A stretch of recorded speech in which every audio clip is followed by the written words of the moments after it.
Hi friends, ഞാൻ തൊൽഹത്താണ്, royal customers Motors Kavanur. ഇന്നാണ് ഞാൻ പറയാൻ ഉദ്ദേശിക്കുന്നത് റോയൽ എൻഫീൽഡിൽ വരുന്ന ചെലവുകളാണ്, മെയിൻ്റനൻസ് ചെലവുകൾ. അപ്പോൾ പുതിയതായിട്ട് എടുക്കുന്ന ആളുകൾ നിർബന്ധമായിട്ട് അറിഞ്ഞിരിക്കേണ്ട ഒരു വിഷയമാണ്. വീഡിയോ അവസാനം വരെ കണ്ടാൽ ബുള്ളറ്റ് ഉപയോഗിക്കുന്നവർക്കും ബുള്ളറ്റ് എടുക്കാൻ ഉദ്ദേശിക്കുന്നവർക്കും യൂസ്ഫുൾ ആയിരിക്കും. അപ്പോൾ ആദ്യമായിട്ട് നമുക്ക് റോയൽ എൻഫീൽഡ് മെയിൻ്റനൻസ് വരെ ഓയിൽ ചേഞ്ച് ആണ്. അപ്പോൾ ഓയിൽ ചേഞ്ചിന് ഞാൻ ലേബർ കോസ്റ്റ് ഒന്നും പറയുന്നില്ല, കാരണം ലേബർ കോസ്റ്റ് ഓരോ സ്ഥലങ്ങളും വ്യത്യസ്തമായിരിക്കും. ആളുകളുടെ എക്സ്പീരിയൻസ് അനുസരിച്ച് ലേബർ കോസ്റ്റിന് മാറ്റം വരും കേട്ടോ. അപ്പോൾ പുതിയതായിട്ട് ന്യൂ കമേഴ്സ് ലേബർ കോസ്റ്റ് കുറവായിരിക്കും. കാരണം നമ്മളെ വണ്ടികൾ പഠനോപകരണമായി കൊടുക്കുക എന്നുള്ള ആളുകൾക്ക് ലേബർ കോസ്റ്റ് കുറച്ച് വാങ്ങിക്കാം. അപ്പോൾ സാധാരണ ഇതിൽ വർക്ക് എടുക്കുന്ന ആൾക്കാർ ലേബർ വാങ്ങിക്കും, അത് ഞാൻ ഒന്നും പറയുന്നില്ല. അപ്പോൾ ആദ്യമായിട്ട് നമ്മൾ വരുന്നത് ഓയിലിന് വരുന്നത് 2.5 ലിറ്റർ ഓയിലാണ് റോയൽ എൻഫീൽഡ് യൂസിയിൽ എഞ്ചിനിൽ വരുന്നത്. അതിപ്പം വരുന്ന complete royal Enfield semi synthetic ഓയിലാണ്. നമ്മൾ സെമി സിന്തറ്റിക് ഓയിലാണ് 10,000 കിലോമീറ്ററാണ് BS6 പറയുന്നതെങ്കിലും കൂടി ഇത് അത്ര സക്സസ് ആണെന്ന് എനിക്ക് തോന്നുന്നില്ല. എക്സ്പീരിയൻസ് വർക്ക് എടുക്കുന്ന അടിസ്ഥാനത്തിൽ സെമി സിന്തറ്റിക് എന്ന് പറഞ്ഞാൽ നമ്മൾ സാധാരണയായിട്ട് സെമി സിന്തറ്റിക് ബ്ലെൻഡ് ചെയ്യുന്ന 20% സിന്തറ്റിക് ബ്ലെൻഡ് ചെയ്യുമ്പോഴാണ്, മിക്സ് ചെയ്യുമ്പോഴാണ് സെമി സിന്തറ്റിക് ആകുന്നത്. എഞ്ചിന്റെ ഉള്ളിൽ ബ്ലാക്കിഷ് ആവില്ല എന്ന് അതൊരു മെയിൻ അഡ്ജന്റ് ആയില്ല. ശരിക്ക് അത് 10,000 കിലോമീറ്റർ കഴിയുമ്പോഴേക്ക് ശരിക്ക് എഞ്ചിന്റെ ഉൾഭാഗങ്ങളൊക്കെ ശരിക്ക് കറക്കുന്നുണ്ട്. അപ്പൊ അതുകൊണ്ട് നിങ്ങൾ സാധാരണ മിനറൽ ഓയിലാണ്, പ്രീമിയം മിനറൽ ഓയിൽ ഉപയോഗിക്കാം. മിനറൽ ഓയിൽ ഉപയോഗിക്കാം 5,000 ഒരു 5,000 കിലോമീറ്ററിൽ 6,000 കിലോമീറ്ററിൽ ഓയിൽ ചേഞ്ച് ചെയ്യാൻ നോക്കുക. അതല്ല സെമി സിന്തറ്റിക് ആണ് ഉപയോഗിക്കുന്നതെങ്കിൽ സിന്തറ്റിക് ആണെങ്കിലും, സെമി സിന്തറ്റിക് ആണ് 6,000 മാറ്റുക. ഇനി ഫുള്ളി സിന്തറ്റിക് ആണ് ഉപയോഗിക്കുന്നതെങ്കിൽ ഒരു 7,000-8,000 കിലോമീറ്റർ മാറ്റുക കേട്ടോ. ശരിക്കും ഒരു ഫുള്ളി സിന്തറ്റിക് ഓയിൽ നമ്മൾ യൂസ്ഡ് ബുള്ളറ്റിൽ ഉപയോഗിക്കരുത്.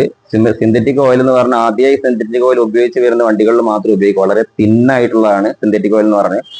അപ്പൊ അതിൻ്റെതായ പ്രശ്നം എന്ന് പറഞ്ഞാൽ ചെറിയ ഏതെങ്കിലും കാർബണൊക്കെ അടിഞ്ഞു കൂടിയിട്ട് ബ്ലോക്കായി കിടക്കുന്ന ഓയിൽ സീല് കാര്യങ്ങളൊക്കെ, ഓയിൽ ലീക്ക് അടിക്കാൻ സാധ്യത കൂടുതലാണ് സിന്തറ്റിക് ഓയിൽ വെച്ചാൽ. അപ്പൊ കഴിയുന്നത് സിന്തറ്റിക് ഓയിൽ എന്ന് പറഞ്ഞാൽ സിന്തറ്റിക് ഓയിൽ ഫോളോ ചെയ്ത വണ്ടികൾ മാത്രം സിന്തറ്റിക് ഓയിൽ ഉപയോഗിക്കുക. അതല്ലേ സെമി സിന്തറ്റിക് അല്ലെ പ്രീമിയം മിനറൽ ഓയിൽ ഉപയോഗിച്ചാൽ യാതൊരു കുഴപ്പമില്ല. 15-50 ഓയിലിന്റെ ഗ്രേഡ് വരുന്നത്. അത് 15-50 ഗ്രേഡ് തന്നെ ഓയിൽ ഉപയോഗിക്കാൻ ശ്രമിക്കുക. പിന്നെ അതിന് വരുന്ന പ്രൈസ് ഞാൻ പറഞ്ഞു, 1,050 രൂപയാണ് 2.5 ലിറ്റർ ഓയിലിന് Royal Enfield oil liquid gun ഓയിലിന് വരുന്നത് കേട്ടോ. പിന്നെ അതിന്റെ ഫിൽറ്ററിന് 80 രൂപയാണ് വരുന്നത്. അപ്പൊ അതാണ് ശരിക്കും മെയിനായിട്ട് സർവീസിന് ഓയിൽ ചേഞ്ചിന് വരിക. അതിന് ലേബർ കോസ്റ്റ് എന്ന് പറഞ്ഞാൽ ചിലപ്പോൾ 100 രൂപ, 150 രൂപ, 200 രൂപ ഒക്കെ വാങ്ങിക്കുന്ന ആളുകളുണ്ട്. അത് എനിക്ക് പറയാൻ പറ്റില്ല. പിന്നെ രണ്ടാമത്തെ വിഷയം അതിന്റെ എയർ ഫിൽറ്റർ ആണ് സർവീസിന് വരുന്നത്. 220 രൂപയാണ് എയർ ഫിൽറ്ററിന് വരുന്നത്. പിന്നെ അതാണ് കോമൺ ആയിട്ട് oil filter, air filter, oil. പിന്നെ കോമൺ ആയിട്ട് വരുന്നതാണ് മെയിനായിട്ട് വരുന്ന ബ്രേക്ക് ഷൂ ആണ്. ബ്രേക്ക് ഷൂ സ്റ്റാൻഡേർഡ് ഫ്രണ്ട് ആണ്. ബ്രേക്ക് ഷൂ കുറച്ച് വലിയ ബ്രേക്ക് ഷൂ ആണ് വരുന്നത്. അതിന് കുറച്ച് വില കൂടുതൽ, 470 രൂപ ബ്രേക്ക് ഷൂന് ഫ്രണ്ടിന് വരുന്നുണ്ട്. അത് സാധാരണ 10-15,000 കിലോമീറ്റർ ഓടുന്ന ബ്രേക്ക് ഷൂ ആണ് കേട്ടോ, ഫ്രണ്ട് ബ്രേക്ക് ഷൂ. ബാക്കാണ് 6, 7, 5 നമ്മൾ എങ്ങനെ അപ്ലൈ ചെയ്തതനുസരിച്ച് ബ്രേക്ക് ഷൂ ബാക്ക് നിൽക്കും. 323 രൂപയാണ് ബാക്കിലെ ബ്രേക്ക് ഷൂന് സ്റ്റാൻഡേർഡിന് വരുന്നത്. അത് ഡിസ്ക് പാഡ് ആണ് സമയത്ത് ഫ്രണ്ട് 230, ബാക്ക് 230 രൂപയാണ് ഡിസ്ക് പാഡിന് വരുന്നത്. ലേബർ കോസ്റ്റ് ഒന്നും ഞാൻ പറയുന്നില്ല. പിന്നെ അതിന് വരുന്ന കേബിൾസ് ആണ്, ടോട്ടൽ കേബിൾ ആണ്. അത് ആക്സിലേറ്റർ കേബിൾ 277 രൂപയാണ് ആക്സിലേറ്റർ കേബിളിന് പുതിയ റേറ്റ് വരുന്നത്. അതേമാതിരി ക്ലച്ച് കേബിളിന് വരുന്നത് 129 രൂപയാണ് ക്ലച്ച് കേബിളിന് വരുന്നത്. പിന്നെ സ്പീഡോമീറ്റർ കേബിൾ ആണ്, അത് 112 രൂപ, 120 രൂപ റേഞ്ചാണ് സ്പീഡോമീറ്റർ കേബിൾ വരുന്നത്. അത് BS6 ആകുമ്പോൾ 110 രൂപയാണ് BS6 കേബിളിന് വരുന്നത്. അതാണ് മെയിനായിട്ട് നമ്മൾ സർവീസിനായിട്ട് ഒരു വണ്ടിയിൽ ഉപയോഗിക്കുമ്പോൾ വരുന്ന പാർട്സുകൾ. അപ്പം ഇത് പിന്നെ മെയിനായിട്ട് സ്റ്റാൻഡേർഡും ക്ലാസിക്കിന് വലിയൊരു ഭാരിച്ച ചെലവ് മാറ്റം ക്ലാസിക്കിന് വരുന്നത് എന്താണെന്ന് വെച്ചാൽ എൻ്റെ സെൽഫ് ബെയറിംഗ് ആണ്. 1 ബൈ ക്ലച്ച് അസംബ്ലി പോകുന്ന സമയത്ത് 4,700 രൂപ വില വരുന്നുണ്ട് അതിന്റെ 1 ബൈ ക്ലച്ച് അസംബ്ലിക്ക്. പക്ഷെ അത് പുതിയതായിട്ട് നമ്മൾ ഇൻസ്റ്റാൾ ചെയ്ത് കഴിഞ്ഞാൽ നമുക്കൊരു 3-4 വർഷം സുഖമായിട്ട് ഓടുന്നതാണ്. പിന്നെ അത് ആഫ്റ്റർ മാർക്കറ്റ് ഒരുപാട് ബെയറിങ്സ് കിട്ടാറുണ്ട്. അത് നിങ്ങൾക്ക് ഏതാണോ പിന്നെ സാമ്പത്തികപരമായിട്ട് ഏതാണ് ചെയ്യാൻ പറ്റുന്നത് ചെയ്യുക. ചില ആഫ്റ്റർ മാർക്കറ്റ് ബെയറിംഗ്, ചില ബെയറിംഗ് നല്ല ലാസ്റ്റ് ചെയ്യുന്നുണ്ട്. സിംഗിൾ യൂസ് ഒക്കെ ആഫ്റ്റർ മാർക്കറ്റ് ബെയറിംഗ് ഇട്ടാൽ നല്ല ബ്രാൻഡ് ഒക്കെ വാങ്ങുകയാണെങ്കിൽ, വെണ്ടർ ടൈപ്പ് ഒക്കെ വാങ്ങിക്കുകയാണെങ്കിൽ ഉപയോഗിക്കാവുന്ന, സിംഗിൾ ആയിട്ട് ഉപയോഗിക്കുകയാണെങ്കിൽ, അതായത് ക്ലച്ച് പിടിച്ചിട്ട് മാക്സിമം ക്ലച്ച് അഡ്ജസ്റ്റ് ചെയ്യുക. അതായത് കറക്റ്റ് ആയിട്ട് ക്ലച്ച് അഡ്ജസ്റ്റും അതേമാതിരി ന്യൂട്രലിൽ മാത്രം സെൽഫ് അടിക്കുകയും അത്യാവശ്യ ഘട്ടങ്ങളിൽ മാത്രം ഗിയറിട്ട് സെൽഫ് അടിക്കുകയും ചെയ്യാൻ സെൽഫ് ബെയറിംഗ് വളരെയധികം ലാസ്റ്റ് ചെയ്യും. അപ്പൊ മെയിനായിട്ട് ചിലവ് വരുന്ന ക്ലാസിക്കിന്റെ 1 ബൈ ക്ലച്ചിന്റെ ബെയറിംഗ് 4,700 രൂപന്റെ ആണ്. പിന്നെ അത് പിന്നെ സെൽഫ് മോട്ടറിനാണ് 2,000 രൂപയാണ് സെൽഫ് മോട്ടറിന് വരുന്ന, മോട്ടോർ അസംബ്ലി കംപ്ലീറ്റ് കേട്ടോ. അതാണ് സെൽഫിന്റെ ഭാഗത്ത് വരുന്ന വലിയൊരു ചെലവ് ക്ലാസിക്കും സ്റ്റാൻഡേർഡും തമ്മിലുള്ള മാറ്റം വരുന്നത്. അപ്പൊ ഇതില് നമ്മൾ ഓയിൽ ചേഞ്ച് ഇത് വലിയൊരു ഭാരിച്ച ചെലവാണെന്ന് ചോദിച്ചാൽ മെയിനായിട്ട് സ്റ്റാൻഡേർഡിനൊക്കെ മെയിൻ വരുന്ന വിഷയം എന്ന് പറഞ്ഞാൽ ബ്രേക്ക് ഷൂ പെട്ടെന്ന് സൗണ്ട് വരികയാണെന്നുള്ളതാണ്. ബാക്ക് ബ്രേക്ക് സൗണ്ട് വരുന്നത്. അത് നിങ്ങൾ ആദ്യം ശ്രദ്ധിക്കുക. ബുള്ളറ്റ് ഒരു ഹെവി വെയിറ്റ് വാഹനമാണ്. നല്ല വെയിറ്റ് 192-190 കിലോ വെയിറ്റ് ഉള്ള വാഹനമാണ് ബുള്ളറ്റ് എന്ന് പറഞ്ഞത്. അതൊരു സാധാരണ വണ്ടിന്റെ മാതിരി ബാക്ക് ബ്രേക്ക് മാത്രം അപ്ലൈ ചെയ്ത് ഒരിക്കലും നിർത്താൻ ശ്രമിക്കരുത്. നമ്മൾ എപ്പോഴും ഫ്രണ്ടും ബാക്കും ഒരുമിച്ച് അപ്ലൈ ചെയ്ത് പഠിച്ചു കഴിഞ്ഞാൽ ആ ബ്രേക്ക് ഷൂ നല്ല ഇതിൽ ലാസ്റ്റ് ചെയ്യും. ബ്രേക്ക് ഷൂവിന് ആ സൗണ്ടോ കാര്യങ്ങളോ ഒന്നുമില്ല. ഇത്രയും ഹെവി വെയിറ്റ് ഉള്ള വാഹനം നമ്മൾ ബാക്കിലെ ബ്രേക്ക് മാത്രം അപ്ലൈ ചെയ്ത് ഉപയോഗിക്കുമ്പോഴാണ് ഇത് ബ്രേക്ക് ഹാർഡായി, ഹീറ്റായി, ടെമ്പറായി ശബ്ദം വരുന്നത്. അപ്പൊ അതുകൊണ്ട് തന്നെ ബ്രേക്ക് ഷൂ മാറ്റുന്ന അവസ്ഥയിൽ അല്ല, ബ്രേക്ക് ഉപയോഗിക്കുന്ന ഡിസ്ക് ആണെങ്കിൽ ഡിസ്ക് പ്രത്യേകിച്ചും ഫ്രണ്ടും ബാക്കും പിടിക്കാതെ ഡിസ്ക് ബ്രേക്ക് കുറച്ച് കഴിഞ്ഞാൽ നിൽക്കില്ല വണ്ടി. ആ ഡിസ്ക് ബ്രേക്കിന് അങ്ങനത്തെ ഒരു പ്രശ്നമുണ്ട്. രണ്ട് ബ്രേക്ക് ഒരേമാതിരി അപ്ലൈ ചെയ്താൽ മാത്രമേ ഡിസ്ക് ബ്രേക്ക് നിങ്ങൾക്ക് ഉപയോഗിക്കാൻ പറ്റുള്ളൂ. അതായത് ബ്രേക്ക് പിടിച്ചു നിർത്താൻ പറ്റുള്ളൂ. അതാണ് മെയിൻ ശ്രദ്ധിക്കാനുള്ളത്. മെയിനായിട്ട് പിന്നെ BS6 വരുന്ന മെയിൻ ചെലവ് എന്ന് പറഞ്ഞാൽ ബേസിക് സ്റ്റാൻഡേർഡ് എന്നാണെങ്കിൽ ECM-ന് 4000 സംതിങ് വില വരുന്നുണ്ട്.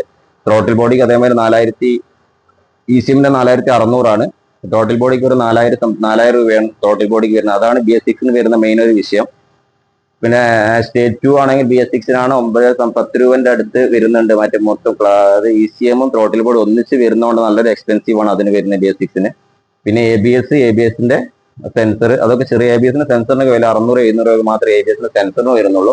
പക്ഷേ ABS-ന്റെ മോഡുലേറ്റർ വരും 15 സംതിങ് വരുന്നത്. സിംഗിൾ ചാനൽ ആണെങ്കിൽ ഡബിൾ ചാനൽ ആണെങ്കിൽ സെയിം പ്രൈസ് തന്നെയാണ് വരുന്നത്. 15 സംതിങ് ആണ് വരുന്നത്. ABS-ന്റെ മോഡുലേറ്ററിന്റെ ഏറ്റവും ഹയസ്റ്റ് പ്രൈസ് ആയിട്ട് വരുന്ന ഒരു സംഗതി BS6 വണ്ടിയിൽ. അപ്പം ഇത്രയും പിന്നെ മെയിനായിട്ട് ഒരു വേറെ കംപ്ലൈന്റ് വരുന്ന ഡിസ്കിന്റെ റോട്ടർ ബെൻഡ് ആവാറുണ്ട്. ഫ്രണ്ട് ഡിസ്ക് മാത്രം പിടിച്ച് അപ്ലൈ ചെയ്യുന്ന അല്ലെങ്കിൽ ഡിസ്ക് ജാം ആയിട്ട് പോകുന്ന സമയങ്ങളിലൊക്കെ ഫ്രണ്ട് ഡിസ്ക് റോട്ടർ ബെൻഡ് ആവാറുണ്ട്. അത് മാറ്റി 2000 സംതിങ് അതിന്റെ റോട്ടറിന് വില വരുന്നുണ്ട്. പിന്നെ മെയിനായിട്ട് ഡിസ്പ്ലേക്കിന് വരുന്ന പ്രശ്നമാണ് MC കിറ്റ്, അതായത് മാസ്റ്റർ സിലിണ്ടർ കിറ്റ്. അതൊരു സർവീസ് കോസ്റ്റ് നോക്കുകയാണെന്നുണ്ടെങ്കിൽ നമുക്ക് പിന്നെ 230 രൂപ അതിന്റെ സർവീസ് കോസ്റ്റ്, അതിന്റെ പ്രൈസ് 230 രൂപയാണ് മാസ്റ്റർ സിലിണ്ടർ കിറ്റിന് വരുന്നത്. അപ്പൊ ഇതാണ് കോമൺ ആയിട്ട് നമ്മളൊരു സർവീസ് ചെയ്യുമ്പോൾ പാർട്സിന് ആവശ്യം വരിക. മെയിനായിട്ട് സർവീസ് ചെയ്യുമ്പോൾ പാർട്സ് എന്ന് പറഞ്ഞാൽ മെയിനായിട്ട് ബ്രേക്ക് ഷൂ, അതേമാതിരി ഓയിൽ ഫിൽറ്റർ, എയർ ഫിൽറ്റർ. പിന്നെ എല്ലാവരും ഭയപ്പെടുന്നത് അങ്ങനെ ചെയിൻ സ്പ്രോക്കറ്റ് എന്ന് പറഞ്ഞാൽ. ചെയിൻ സ്പ്രോക്കറ്റ് പറഞ്ഞാൽ സാധാരണഗതിയിൽ 5000 മുതൽ 35,000-40,000 കിലോമീറ്റർ ചെയിൻ സ്പ്രോക്കറ്റ് ഓടും. അത് അങ്ങനെ തന്നെ ഉപയോഗിച്ചാൽ തന്നെ, ശരിയായ രീതിയിൽ മെയിൻറ്റെയിൻ ചെയ്ത് ഉപയോഗിച്ചാൽ തന്നെ ചെയിൻ സ്പ്രോക്കറ്റ് നിൽക്കുള്ളൂ. ഒരു 100-200 രൂപക്ക് വേണ്ടിയിരിക്കുന്ന ആഫ്റ്റർ മാർക്കറ്റ് ചെയിൻ സ്പ്രോക്കറ്റ് ഇടാതിരിക്കാൻ നല്ലതെന്ന് തോന്നുന്നു. റോളോൺ ആണെങ്കിലും പിന്നെ ഡയമണ്ട് ആണെങ്കിലും വേറെ ഏത് ബ്രാൻഡ് ആണെങ്കിലും ചില സാധനങ്ങളൊക്കെ ഇവരൊക്കെ എന്താ റാൻഡം ടെസ്റ്റ് ആണ് ഇവർ പിന്നെ ക്വാളിറ്റി ചെക്ക് ഉണ്ടാവുന്നത്. എല്ലാം റാൻഡം ടെസ്റ്റ് തന്നെയാണ്. ഒരു 100 പ്രൊഡക്ട്സ് ഉണ്ടാക്കുമ്പോൾ അതിൽ 1-2 പ്രൊഡക്റ്റ് നമ്മൾ ചെക്ക് ചെയ്തിട്ട് അതിന്റെ ക്വാളിറ്റി അങ്ങനെയാണ് അവർ ചെക്ക് ചെയ്യുന്നത്. അപ്പോൾ പല പ്രൊഡക്റ്റുകൾ നമുക്ക് എപ്പോഴും അപ്പ് ആൻഡ് ഡൗൺ, ചില ചെയിൻ സ്പോക്കറ്റ് ഒറിജിനൽ വരെ അപ്പ് ആൻഡ് ഡൗൺ വരുന്നുണ്ട്. അപ്പൊ ചെയിൻ സ്പോക്കറ്റ് നല്ല നോക്കിയെടുക്കുക എന്നുള്ളതാണ്. നോക്കിയെടുക്കുക എന്ന് മാത്രമുള്ളതല്ല, ഓയിൽ മാത്രം സെലക്ട് ചെയ്യും. ഓയിൽ അങ്ങനെ കംപ്ലൈന്റിൽ വളരെ കുറവാണ്. അപ്പ് ആൻഡ് ഡൗൺ ഓയിൽ പിന്നെ കുറവാണ്. ബാക്കിയുള്ളതിൽ റോൾ ഓൺ ചില സംഗതികൾ വളരെ നല്ലതാണ്, ചിലതൊക്കെ മോശം തന്നെയാണ്. നമ്മുടെ എക്സ്പീരിയൻസ് ആണ് പറയുന്നത് കേട്ടോ. അപ്പൊ ചെയിൻ സ്പ്രോക്കറ്റിന് വരുന്നത് സാധാരണ 2000 രൂപയാണ് ക്ലാസിക്കിന് വരുന്നത്. 1900 സംതിങ് ആണ്, 1900 സ്റ്റാൻഡേർഡിന് വരുന്നത്. രണ്ട് ചെയിൻ സ്പ്രോക്കറ്റിന്റെ വില. ആ ഡിസ്ക് ബ്രേക്കിനും ചെറിയ 10-100 രൂപന്റെ മാറ്റം മാത്രമേ വരുന്നുള്ളൂ ഡിസ്ക് ബ്രേക്കും മറ്റും തമ്മിൽ. അതായത് ലേബർ കോസ്റ്റ് എന്ന് പറഞ്ഞാൽ അത് ഡിപ്പെൻഡ് ഓൺ ഓരോ സ്ഥലങ്ങളും വർക്കിന്റെ എക്സ്പീരിയൻസ് ലേബർ കോസ്റ്റിന് മാറ്റം വരും. പിന്നെ വീലിന്റെ റബ്ബർ എല്ലാ സർവീസിനും മാറ്റിയതുകൊണ്ട് പാടത്താണ് വീലിന്റെ ഉള്ളിലുള്ള കുഷ് റബ്ബർ എന്ന് പറഞ്ഞാൽ 160 രൂപയാണ് വില വരുന്നത്. അപ്പൊ നിങ്ങൾ ഇതൊക്കെ ഒന്ന് കണ്ടിട്ട് നിങ്ങളൊന്ന് തീരുമാനിക്കുക എത്രത്തോളം ഹൈ എക്സ്പെൻസ് ആണോ റോയൽ എൻഫീൽഡ്. ഒരിക്കലും ഞാൻ ഹൈ എക്സ്പെൻസ് എന്ന് പറയില്ല. നമ്മൾ ഒരു വണ്ടി കിട്ടുന്ന സമയത്ത് ഉപയോഗിക്കേണ്ട രീതിയിൽ ആ വണ്ടി എന്താണെന്നും ആ വണ്ടിയെ മനസ്സിലാക്കി ഞാൻ ഉപയോഗിക്കാൻ തുടങ്ങിക്കഴിഞ്ഞാൽ വണ്ടിക്ക് സാധാരണ വണ്ടിന്റെ ഒരു മെയിൻ്റെനൻസിനുള്ളൂ. കാരണം എക്സ്പീരിയൻസ് പിന്നെ ഇതിന്റെ ആ ഒരു സർവീസ് ഇന്റർവെൽ എന്ന് പറഞ്ഞാൽ കുറച്ച് കൂടുതലാണ്. എഞ്ചിൻ ഓയിൽ ആണെങ്കിൽ 1000 രൂപ എടുത്ത് എഞ്ചിൻ ഓയിൽ വാങ്ങിക്കാൻ 6000 കിലോമീറ്റർ എഞ്ചിൻ ഓയിൽ ഓടും. ബാക്കിയുള്ള വണ്ടി 2000-3000 മാറ്റേണ്ടി വരും. അതൊക്കെ കമ്പയർ ചെയ്യുമ്പോൾ ലാഭം തന്നെയാണ്. പിന്നെ ഇത്രയാണ് എനിക്ക്. ഇനി വല്ലതും വിട്ടുപോയിട്ടുണ്ടെങ്കിൽ നിങ്ങളൊന്ന് കമന്റ് ചെയ്യുക. അത് എന്തെങ്കിലും ആവശ്യം എന്തെങ്കിലും സംശയം ഉണ്ടെങ്കിൽ ഒന്ന് കമന്റ് ചെയ്താൽ മതി. അതിന്റെ മറുപടി ആൻസർ തരുന്ന മാക്സിമം ആൻസർ ഞാൻ തരും. അപ്പൊ ഇതാണ് റോയൽ എൻഫീൽഡ് UC കാറ്റഗറി വരുന്ന മെയിൻ്റെനൻസ് കോസ്റ്റ് വരുന്ന ജനറൽ സർവീസിന് വരുന്ന മെയിൻ്റെനൻസ്. ജനറൽ സർവീസ് ഒരിക്കലും സെൽഫിന്റെ ബെയറിങ്ങും ക്ലാസിക്കിന്റെ 1 വേ ക്ലച്ച് അത് ഉൾപ്പെടുത്തരുത്. ബാക്കിയുള്ള കാര്യങ്ങളെല്ലാം അതിൽപ്പെട്ടത് തന്നെയാണ്. അപ്പൊ അതിന്റെ ലേബർ കോസ്റ്റ് ഡിഫറെന്റ് ആയിരിക്കും. ഞാൻ ആദ്യമേ പറഞ്ഞു, അത് ഓരോ ഏരിയയിലും ഡിഫറെന്റ് ആയിരിക്കും. അപ്പൊ അടുത്ത വീഡിയോ കാണാം. Thanks for watching.